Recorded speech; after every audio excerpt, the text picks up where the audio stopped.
नमस्ते। कल मेरे पास एक पेशेंट है जिनका स्पर्म काउंट 0 या फिर इसको हम साइंटिफिक टर्म में एज़ोस्पर्मिया ऐसा बोलते हैं।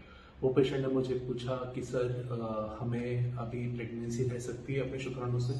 तो मैंने उनको वही जवाब दिया जो मैं पेशेंट्स के साथ एक्सप्लेन करते समय कहता हूँ कि जो भी मेरे पास पेशेंट आते हैं एज़ोस्पर्मिया के साथ, उनमें से 4 पेशेंट में से एक पेशेंट को ही प्रेगनेंसी नहीं रुक सकती खुद के स्पर्म से। माने कि 75% या फिर 75% चांस है कि उनके खुद के शुक्राणु इस्तेमाल करके उन्हें प्रेगनेंसी रह सकती है। सबसे पहले इंपॉर्टेंट चीज ये है कि एज़ोस्पर्मिया रिपोर्ट सिर्फ एक रिपोर्ट पे हम विश्वास नहीं करना चाहिए। हमें कम से कम 2 अच्छे लैब से अगर रिपोर्ट रहता है, उसमें भी अगर शुक्राणु का काउंट 0 रहता है तो इसको हम एज़ोस्पर्मिया कहते हैं।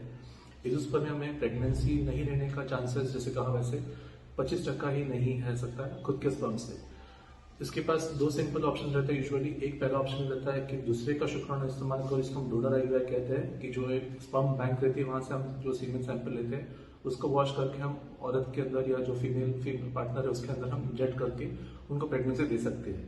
दूसरा ऑप्शन जो है वो आईवीएफ का है, जिसमें जैसे हम पेशेंट को समझाते हैं कि अगर एज़ोस्पर्मिया है मतलब क्या कि आपके शोरूम में गोडाउन में और जो शोरूम और गोडाउन का जो डिफरेंस रहता है वो उसमें होता है। माने कि जो वीर्य बाहर आता है उसमें शुक्राणु नहीं है, तो इसका ये मतलब नहीं कि गोडाउन में मतलब कि टेस्टिस जिसमें यहाँ पे गोटी की जगह रहती है जहाँ पे शुक्राणु बनते हैं वहां पे तो शुक्राणु मिलने के चांसेस ऑलमोस्ट 71% जो बताया वैसे हो सकता है।